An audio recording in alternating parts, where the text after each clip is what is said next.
Of you. Bio tree with Pallavi YouTube channel पर आपका बहुत बहुत स्वागत है। आज की इस वीडियो में हम बैक्टीरिया के बारे में समझेंगे। बैक्टीरियल सेल के बारे में बहुत ही सिंपल, बहुत ही इजी डायग्राम के माध्यम से समझने की कोशिश करेंगे, इसलिए लास्ट तक वीडियो में बने रहिएगा। चलिए शुरू करते हैं आज का वीडियो, जो कि बेस्ड है बैक्टीरिया पर।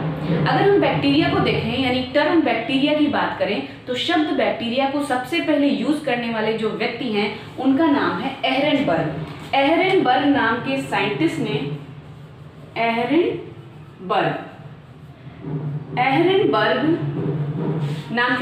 ने टर्म बैक्टीरिया यूज किया, यानी शब्द बैक्टीरिया को यूज करने वाले जो सबसे पहले व्यक्ति हैं उनका नाम है एहरेनबर्ग।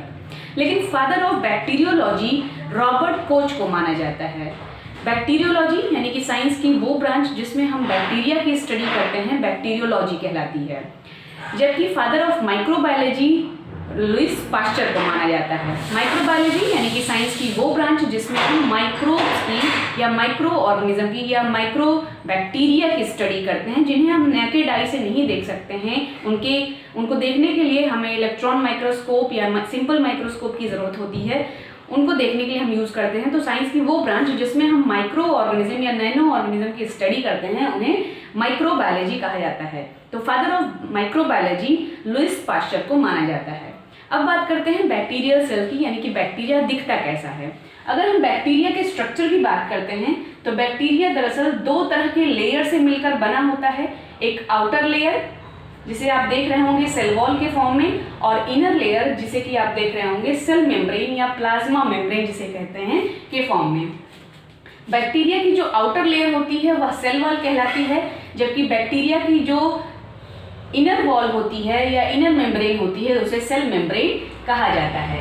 बैक्टीरिया के सेल वॉल के भी आउटर लेयर पर एक स्ट्रक्चर पाया जाता है, डॉट डॉट आपको दिख रहा होगा, जिसे कि स्लाइम लेयर कहा जाता है। स्लाइम लेयर का जो नेचर होता है वो दरअसल म्यूसिलेजिनस नेचर का होता है, यानी चिपचिपा होता है, जो कि किसी बाहर के बैक्टीरिया से या बाहर के पैथोजन से बैक्टीरिया को इन्फेक्ट होने में बचाता है। अगर हम बैक्टीरिया के सेल वॉल की बात करते हैं तो बैक्टीरिया की जो सेल वॉल होती है वो नॉन सेलुलोजिक होती है। नॉन सेलुलोजिक यानी कि बैक्टीरिया की सेल वॉल सेलुलोज से नहीं बनी होती है। तो बनी किससे होती है? पॉलीसेक्राइड और अमीनो एसिड से बनी होती है। अगर बैक्टीरिया की सेल मेम्ब्रेन को हम देखते हैं तो बैक्टीरिया की जो सेल मेम्ब्रेन होती है वो उस पर कुछ रेस्पिरेटरी एंजाइम पाए जाते हैं जो कि बैक्टीरिया को रेस्पिरेशन में हेल्पफुल करते हैं। बैक्टीरिया की सेल मेम्ब्रेन या प्लाज्मा मेम्ब्रेन कुछ जगहों पर इस तरह से अंदर की तरफ इन्वेजिनेट होती है और एक स्पेसिफिक स्ट्रक्चर बनाती है जिसे कि मीजोसोम कहा जाता है। ये मीजोसोम दरअसल रेस्पिरेशन में हेल्पफुल होते हैं। इस बिहाफ पे हम कह सकते हैं कि मीजोसोम एनालॉगस होता है किसके? माइटोकॉन्ड्रिया के।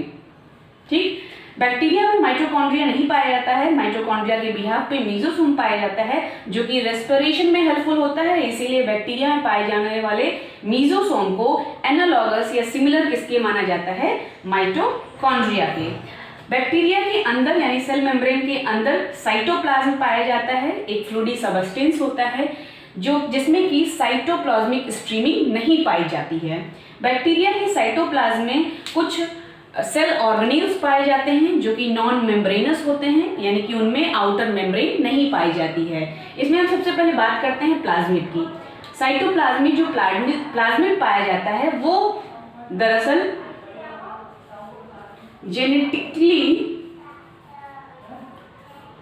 या प्लाज्मिड को एक्स्ट्रा क्रोमोसोमल जेनेटिक मटेरियल भी कहा जाता है। बैक्टीरिया के साइटोप्लाज्म में सेल ऑर्गेनेल्स को अगर हम देखते हैं तो सबसे पहला सेल ऑर्गेनेल्स प्लाज्मिड की बात करें तो प्लाज्मिड को एक्स्ट्रा क्रोमोसोमल जेनेटिक मटेरियल भी कहा जाता है, जिसमें कि हिस्टोन प्रोटीन टोटली एब्सेंट होता है।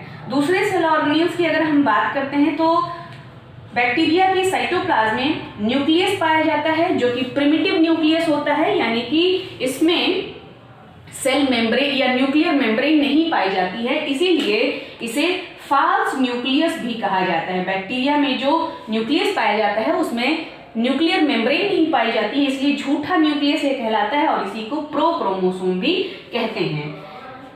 बैक्टीरिया के साइटोप्लाज्म में कुछ आरएनए पार्टिकल भी पाए जाते हैं। इन आरएनए पार्टिकल्स को वॉल्यूटिन ग्रैन्यूल्स के नाम से जाना जाता है। तो आज की इस वीडियो में हमने बैक्टीरिया के स्ट्रक्चर के बारे में समझा।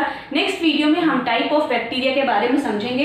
एक पॉइंट और बता दें कि बैक्टीरिया के वन एंड पे एक थ्रेड लाइक स्ट्रक्चर पाया जाता है जिसे कि सेक्स पिलाई कहा जाता है। ये सेक्स पिलाई किसी भी बैक्टीरिया में कॉन्जुगेशन में हेल्पफुल होता है, जबकि एक दूसरे एंड पर बैक्टीरिया में फिम्ब्री पाया जाता है। क्या पाया जाता है? फिम्ब्री पाया जाता है, जो कि बैक्टीरिया को सरफेस से अटैच होने में हेल्पफुल होता है। नेक्स्ट वीडियो में हम बैक्टीरिया के फ्लैजेला के बारे में जानेंगे और फ्लैजेला के बेसिस पर या शेप के बेसिस पर कितने तरह के बैक्टीरिया होते हैं, इन सब के बारे में जानेंगे। इसलिए बने रहिए वीडियो के साथ। वीडियो अच्छी लगी तो लाइक शेयर और सब्सक्राइब जरूर करिए। Thank you.